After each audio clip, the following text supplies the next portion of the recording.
Vous écoutez le podcast du marketing, épisode 91.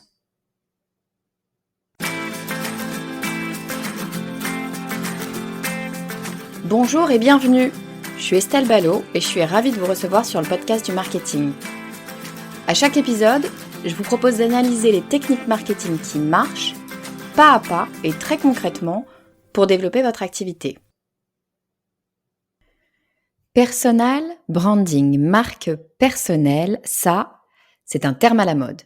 On en entend parler à toutes les sauces comme si c'était la dernière trouvaille, une sorte d'innovation marketing jamais vue auparavant, alors qu'en fait, le personal branding, ça a toujours existé. Bon, désolée, je fais retomber le soufflet dès ma deuxième phrase, c'est pas pour casser le concept, dire que c'est nul et que ça sert à rien, au contraire, si je vous dis ça, c'est juste pour dédramatiser. Comme très souvent avec les termes marketing, ils sont attirants et en même temps, ils font un peu peur. Ils font peur parce que on a immédiatement l'impression d'avoir un train de retard, d'en savoir moins que les autres et disons-le, d'être un peu à la ramasse. Alors que, en fait, dans 90% des cas, il s'agit juste d'un nom qu'on a donné à un concept qui existe déjà et que tout le monde connaît. Simplement, personne ne s'était vraiment donné la peine de le nommer avant. Alors, je fais monter un tout petit peu le suspense. Je vous explique tout dans 1 minute. Je vous dis ce que c'est que le personal branding. Vous allez voir qu'il n'y a rien de bien compliqué là-dedans. Mais surtout, je vous dis pourquoi il faut le travailler, pour qui c'est fait et évidemment, comment est-ce qu'on travaille son personal branding. Mais alors, juste avant de vous dire tout ça, j'ai une petite faveur à vous demander. Cette faveur, c'est de prendre 1 minute 30 de votre temps pour me laisser un avis 5 étoiles sur iTunes, histoire de me filer un coup de main pour faire connaître ce podcast. Et comme à peu près toutes les semaines, j'en profite pour citer l'un des avis. Cette semaine, c'est celui de Steph qui dit « Excellent, bravo Estelle et merci. Je suis en lancement d'une agence de voyage événementiel et le contenu de vos podcasts m'aide à mieux comprendre et activer certains dossiers. Cela me permet aussi de gagner du temps et forcément de l'argent. Désolée, je ne peux pas mettre 6 étoiles. Alors, merci beaucoup, Steph. J'aurais adoré qu'il y ait 6 étoiles. C'est super sympa, en tout cas, de votre part, de me dire ça. Ça me rebooste à fond. Donc, merci beaucoup et longue vie surtout à votre agence de voyage événementiel. Bon, allez, je vous propose qu'on enchaîne tout de suite avec ce fameux personal branding. Qu'est-ce que c'est donc que ce terme de personal branding? Le terme personal branding, ça n'est rien de plus que votre réputation. Je vous l'avais dit, ça existe depuis toujours. Donc, bien évidemment, les gens, tout le monde, on a toujours eu une réputation. Votre personal branding, c'est ce qu'on dit de vous quand vous n'êtes pas dans la pièce. C'est ce que les gens connaissent de vous, qu'ils vous connaissent personnellement ou qu'ils ne vous connaissent pas d'ailleurs, en tout cas, c'est l'image que les gens ont de vous. Et c'est extrêmement important, ce personal branding, puisque, bien évidemment, vous allez transparaître au travers de votre entreprise, que vous soyez d'ailleurs, on va le voir en détail après, mais que vous soyez entrepreneur à votre compte indépendant, que vous soyez chef d'entreprise d'une TPE, PME, d'une PMI, d'une très grosse entreprise ou que vous soyez salarié. Dans tous les cas, si vous travaillez, quel que soit votre type d'ailleurs de travail, votre personal branding, votre réputation va influer sur votre activité. Alors, je viens de le dire, le personal branding, c'est finalement ce qu'on dit de vous quand vous n'êtes pas là, c'est-à-dire ce que pensent les gens de vous. Donc, toute première chose qu'il faut avoir en tête, qui est un petit peu contre-intuitive, mais qu'il faut avoir en tête, c'est que votre personal branding, vous n'allez pas totalement le maîtriser. Vous ne pouvez pas maîtriser ce que les gens pensent de vous ou ce que les gens disent de vous. En revanche, bien évidemment, vous pouvez travailler dessus, travailler sur votre discours, sur vos idées, sur votre image, sur finalement ce que vous communiquez. Donc le personal branding, ça va être non pas nécessairement de communiquer sur votre propre personne, mais ça va être l'art qu'a votre personne de communiquer. Alors, qu'est-ce qu'on va mettre derrière ce mot personal branding? Le personal branding, c'est finalement votre image. Et votre image, qu'est-ce que c'est? C'est une somme de plein de choses, mais c'est principalement vos valeurs, les valeurs qui sont associées à votre personne, votre façon d'être, votre façon de réagir, votre façon de communiquer et donc également votre ton.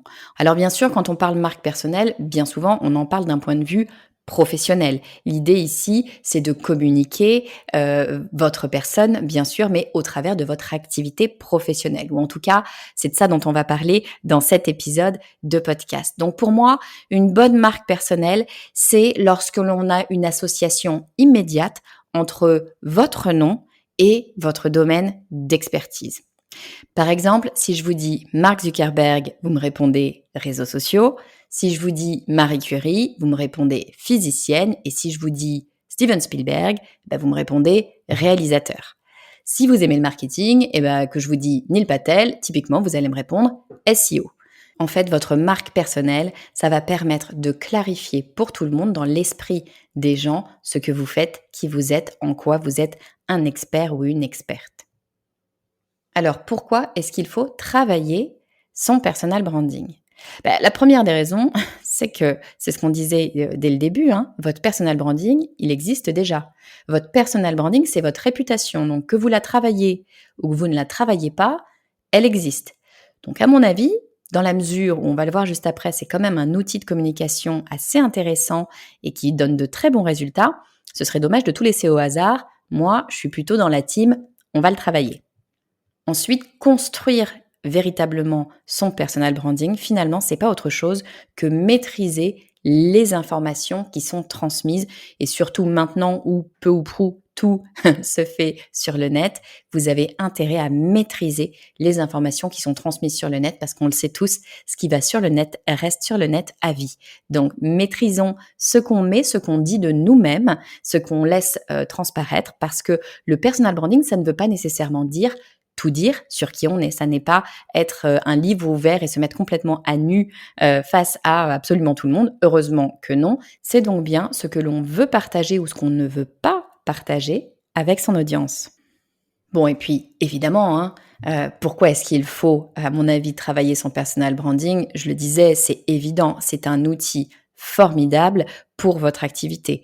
Travailler votre personal branding, ça va vous permettre de vous positionner en tant qu'expert dans votre domaine. En fait, ça va permettre de construire une certaine crédibilité sur votre expertise. Ça vous permet également, on l'a dit, de tenir les rênes de l'histoire. C'est vous qui impulsez les sujets, qui impulsez les thèmes sur lesquels vous souhaitez intervenir. Et puis, ça va vous permettre aussi de créer de l'engagement parce que qui dit personal branding, bien souvent, pas seulement, mais bien souvent, dit réseaux sociaux ou création de contenu. Et ça va vous permettre de créer un véritable dialogue avec votre audience et de construire une audience, peut-être une communauté autour de vous. Et dernier point, ça va un petit peu avec, le personal branding, c'est l'un des éléments qui va vous permettre de construire une stratégie d'inbound marketing. Vous savez que la stratégie d'inbound marketing, c'est l'une de mes stratégies préférées. C'est cette stratégie qui va vous permettre d'attirer à vous vos clients sans avoir à aller les démarcher activement, à aller les chercher, leur taper sur l'épaule pour avoir un nouveau client. Donc pour moi, il n'y a vraiment pas à hésiter. Le personal branding, c'est vraiment quelque chose sur lequel il faut se pencher. Et puis communiquer sur soi, communiquer sur sa personne, eh bien c'est plutôt plus facile que de communiquer sur une marque ou un produit.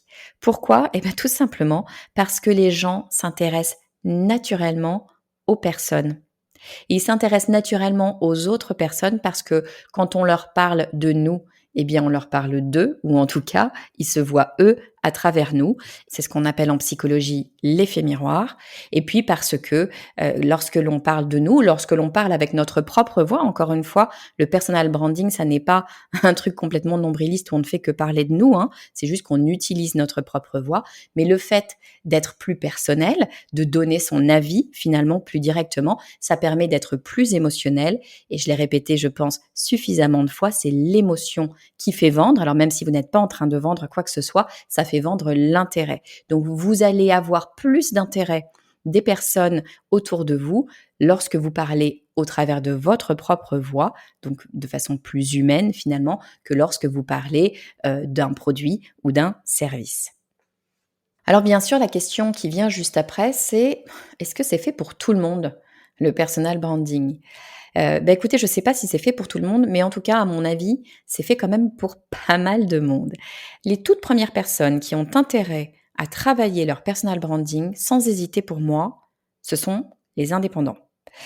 Pourquoi est-ce que le personal branding est super important? Bah, d'abord, un indépendant, il n'a pas un budget communication totalement démentiel. Donc, le personal branding, c'est un outil de communication qui fonctionne très bien. Je viens d'expliquer pourquoi et qui fonctionne à moindre frais puisque fondamentalement, vous n'avez qu'à utiliser votre propre voix. Quand je parle de voix, hein, je ne parle pas de voix au sens corde vocale, hein, je parle de voix au sens c'est vous qui communiquez, c'est vous qui vous exprimez. Et alors pourquoi c'est intéressant également pour, les indépendants, hormis une histoire de coût, hein?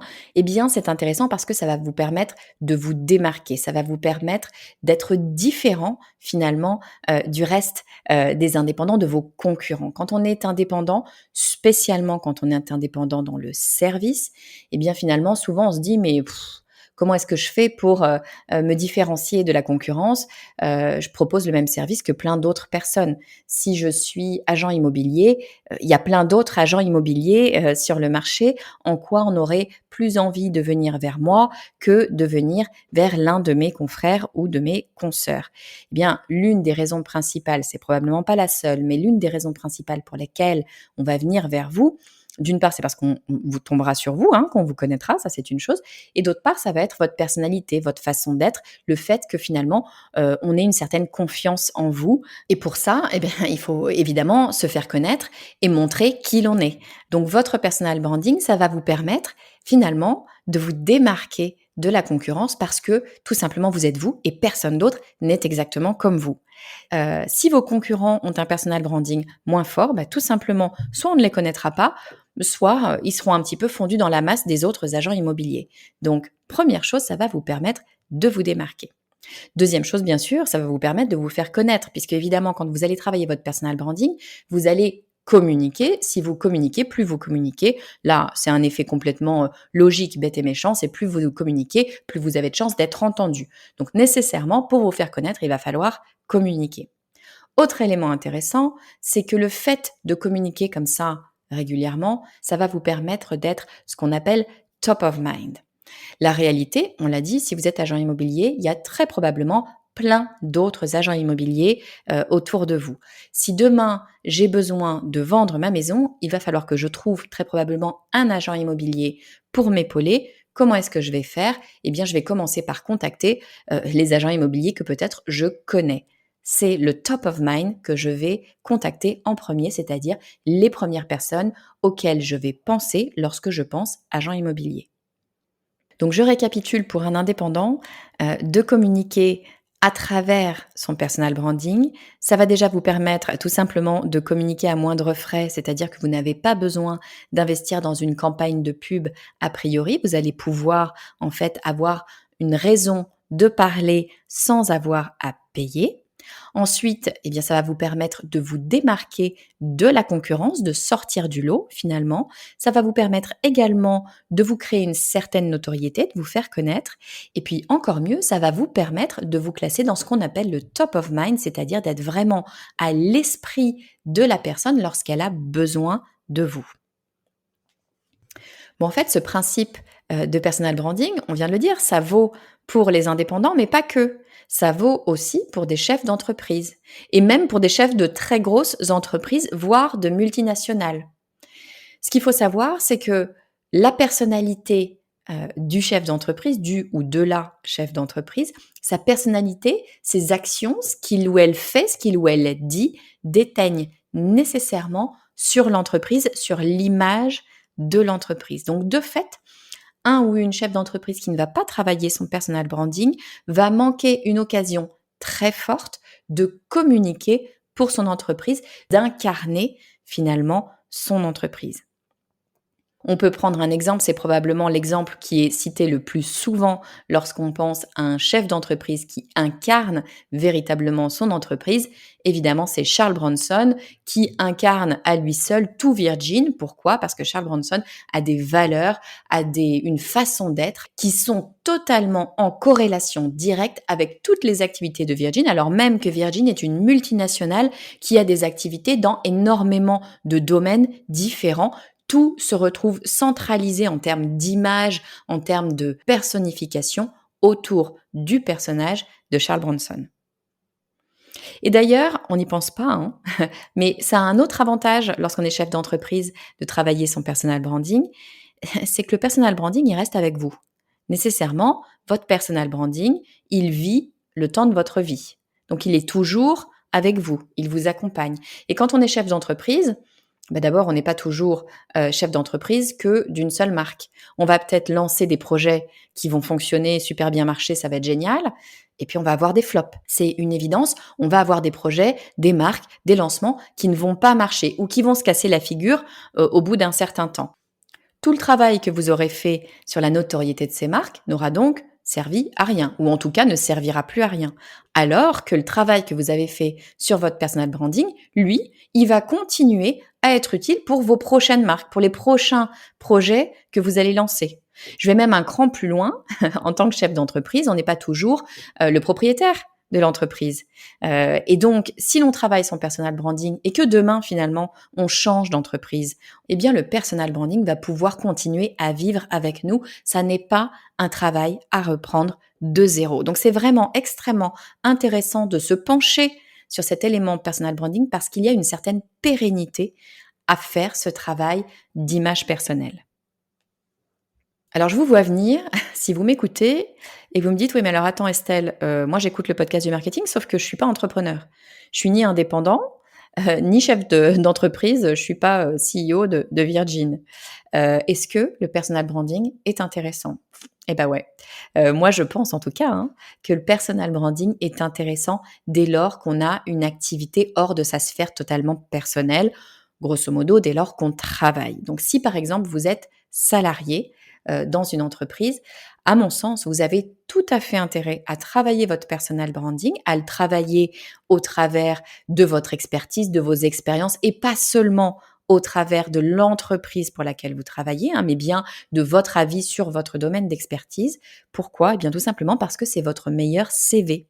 Et demain, si vous voulez changer d'entreprise ou changer de poste ou tout simplement vous faire connaître auprès d'autres personnes, d'autres services, peu importe, eh bien, ce personal branding va être un énorme atout pour pouvoir, eh bien, vous faire connaître, pour être la personne qu'on va aller rechercher ou en tout cas pour crédibiliser votre candidature. Donc vraiment dans tous les cas, qu'on soit indépendant, qu'on soit à la tête d'une entreprise de taille diverse ou qu'on soit salarié, dans tous les cas, très sincèrement, le personal branding, c'est vraiment un élément à étudier.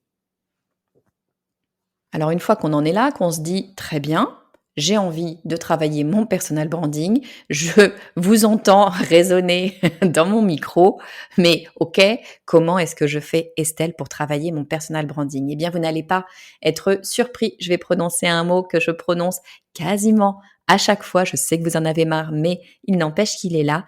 Eh bien, c'est un petit peu la même chose que travailler votre persona.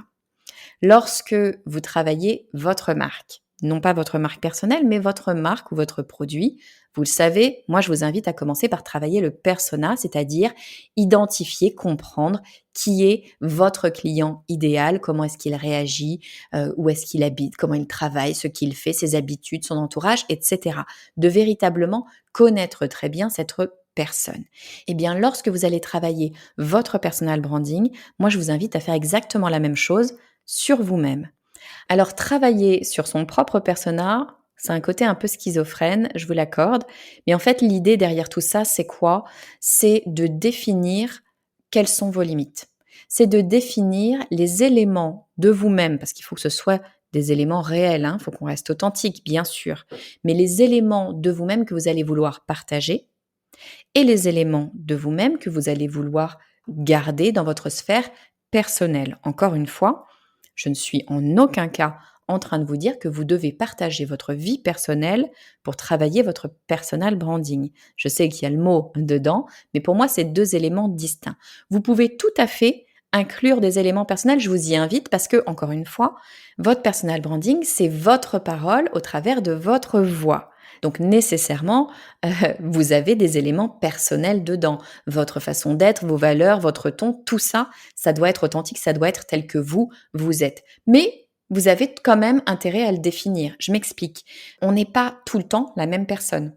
On peut être dans la sphère privée quelqu'un, qui a énormément d'humour, très boute-en-train et dans la sphère professionnelle, quelqu'un qui est beaucoup plus sérieux, beaucoup plus droit, beaucoup plus carré. Ça n'est pas antinomique. C'est juste qu'on est sur 2 éléments différents avec des objectifs différents et une concentration qui est pas nécessairement la même. Vous n'avez pas la même énergie lorsque vous travaillez et lorsque vous êtes dans votre sphère privée. Donc à vous de définir quels éléments, des sphères privées professionnelles vous souhaitez intégrer à votre personal branding. Ça n'est pas parce qu'on est dans le personal branding qu'on est obligé d'employer un ton très sérieux avec des mots choisis, etc. On peut être complètement sur un vocabulaire familier, pourquoi pas? Encore une fois, c'est une histoire de définition. Tout dépend quelle image vous souhaitez utiliser pour véhiculer les idées en lien avec votre activité. Donc en gros, avec votre travail de persona sur vous-même, vous allez définir les contours du personnage que vous souhaitez livrer au travers de ce personal branding. Et dans ces contours, bien évidemment, l'un des éléments extrêmement importants, ça va être vos valeurs. Quelle est la raison d'être pour laquelle vous travaillez? Quelles sont vos limites? Quelles sont les choses que vous acceptez, les choses que vous n'acceptez pas? Vous devez en avoir absolument conscience. Il y aura aussi des éléments de personnalité. Comment est-ce que vous réagissez face aux choses? Vous n'êtes encore une fois pas obligé de tout mettre. Moi, par exemple, je suis une personne extrêmement, mais extrêmement émotive. C'est même franchement parfois assez agaçant. Là, je vous le dis pour l'exemple, mais je vais pas nécessairement pleurnicher au micro. Ça n'aurait pas d'intérêt pour mon propos. Donc, bien évidemment, c'est un élément que je laisse de côté. On a donc le droit de faire des choix sur sa personnalité. Après, bien sûr, il va falloir faire entrer des éléments de votre expertise parce que c'est quand même bien de ça dont on veut parler. Donc, à vous de définir où se trouve votre expertise. Encore une fois, attention, c'est exactement la même chose que pour un produit ou un service, hein. Ce qui est intéressant, c'est d'aller nicher. On a tendance à se dire: «Ah ben non, mais je vais être super généraliste, je vais dire que je suis un professionnel, du marketing». Bon, c'est très bien d'être un professionnel du marketing, je sais que je le dis souvent moi-même, sauf que ça ne veut pas dire grand-chose. Donc il vaut mieux se poser la question de: «Mais quelle est ma réelle expertise? Quel est mon cœur finalement de métier?» Ça vous empêchera pas de parler de sujets plus vastes et de parler du marketing en général, voire d'ailleurs d'autres choses. En aucun cas, vous n'êtes totalement limité à votre cœur d'expertise. En revanche, c'est super important que vous soyez au clair sur la définition de votre cœur d'expertise parce que si vous ne l'avez pas, vous n'allez pas pouvoir orienter certains de vos contenus vers ce cœur d'expertise pour pouvoir, eh bien, prouver votre expertise à votre audience. Et puis bien sûr, moi je vous invite, encore une fois, vous faites bien comme vous voulez, mais je vous invite à apporter des touches perso, peut-être parler parfois de votre vie privée, mais toujours avant de parler de sa vie privée, il faut s'être posé des limites. Je vous donne encore une fois un exemple sur ma pratique personnelle. Je vais de temps en temps, pas très souvent, mais de temps en temps, vous parler de ma famille, de mes enfants. Donc j'ai un petit garçon qui va avoir bientôt 2 ans et une grande fille qui va avoir 8 ans. J'en parle régulièrement, plus pour vous donner des exemples ou pour rebondir sur quelque chose qui s'est passé qui est en lien avec mon personal branding. En revanche, ma limite, c'est que je ne vais pas vous parler de leur vie privée, je ne vais pas vous donner d'éléments qui vont permettre de les identifier. Je ne vais pas, moi, personnellement, poster des photos, par exemple, de mes enfants. Je ne suis pas là en train de dire qu'il ne faut pas poster des photos de ses enfants. Chacun définit sa limite. Mais en revanche, je vous invite vraiment à la définir en amont parce que sinon, une fois pris dans les discussions, si un jour vous êtes par exemple interviewé, vous allez dire des choses que peut-être vous allez regretter par la suite d'avoir dit. Donc, posez-vous vos limites, surtout pour ce qui est de la sphère personnelle, à mon avis, c'est important. Il y a des choses qu'il faut préserver. Définissez où sont vos limites pour vous et vos limites pour vous, ce sont les bonnes limites. Donc, en tout cas, définissez-les avant. Alors une fois que vous aurez travaillé tout ce persona, vous aurez déjà une bonne vision de ce dont vous allez pouvoir parler, de comment vous allez en parler, de quel ton vous allez utiliser, de quel sujet vous allez aborder.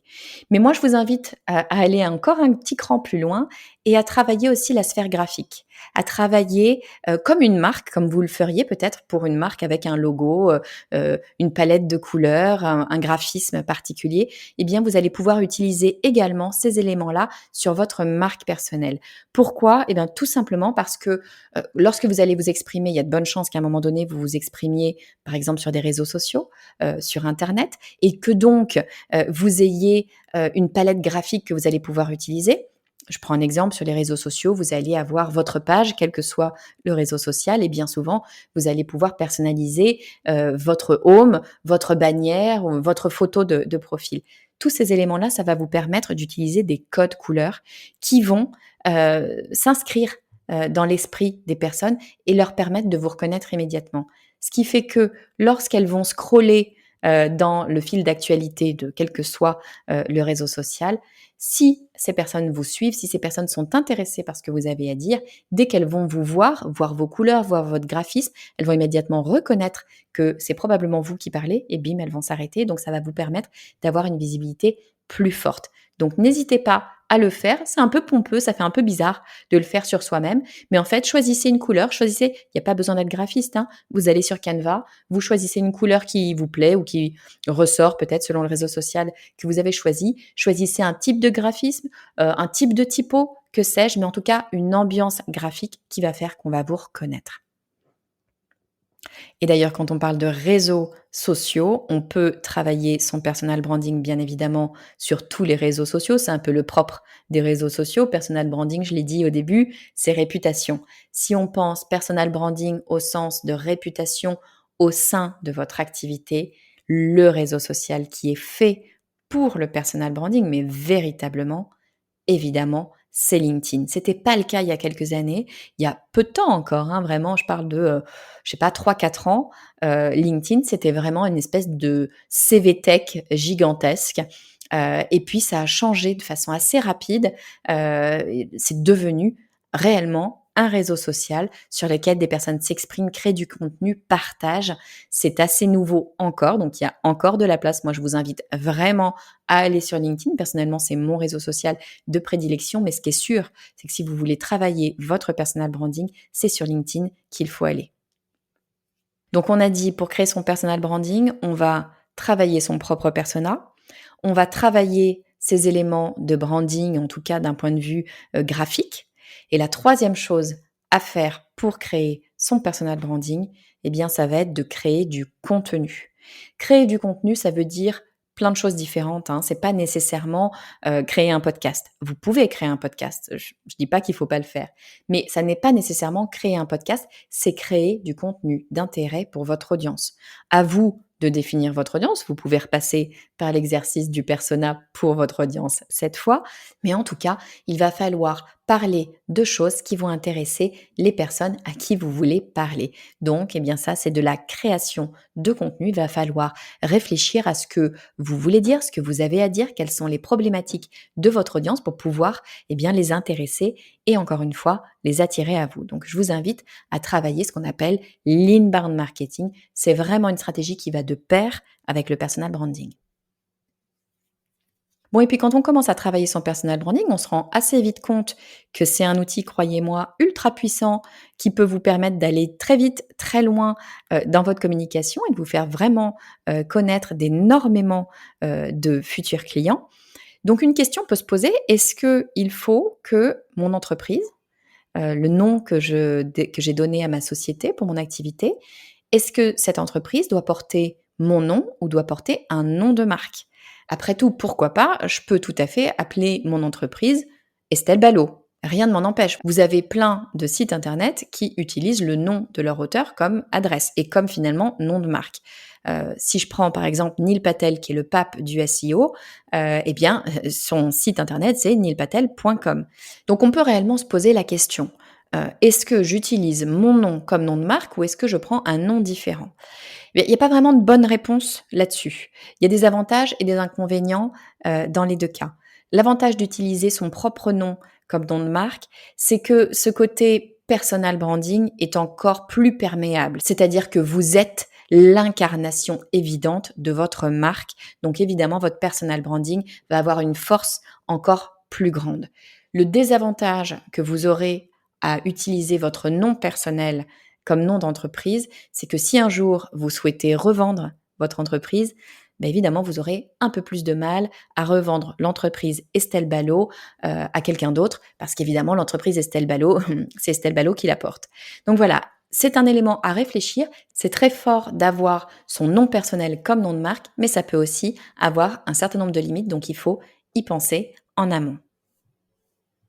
Allez, je récapitule rapidement ce que je vous ai dit sur le personal branding. Première chose, on se décontracte. Le personal branding, ça n'a rien de compliqué, ça n'est rien de moins que votre réputation, c'est-à-dire que c'est ce que disent les gens de vous quand vous n'êtes pas là. Donc gardez en tête un élément, vous pouvez travailler votre personal branding. Personnellement, je vous invite à travailler votre personal branding, mais vous ne pouvez pas totalement maîtriser votre personal branding puisque vous ne maîtriserez jamais complètement ce que disent les gens ou ce que pensent les gens de vous. En revanche, bien sûr, vous allez pouvoir l'orienter. Alors, pourquoi travailler son personal branding? Première raison, d'abord, votre personal branding, c'est-à-dire votre réputation, existe déjà. Donc, un, vous ne partez pas de zéro. Deux, même si vous ne pouvez pas complètement la maîtriser, vous avez quand même intérêt à l'orienter. Autre élément, le personal branding va vous permettre de travailler quantité de choses pour votre activité. Première chose, le personal branding va être un formidable outil pour vous positionner en tant qu'expert dans votre domaine. Ça va vous permettre tout simplement de crédibiliser votre parole. Ça va vous permettre également d'engager la conversation avec de potentiels clients, voire ça va vous permettre de construire une stratégie d'inbound marketing.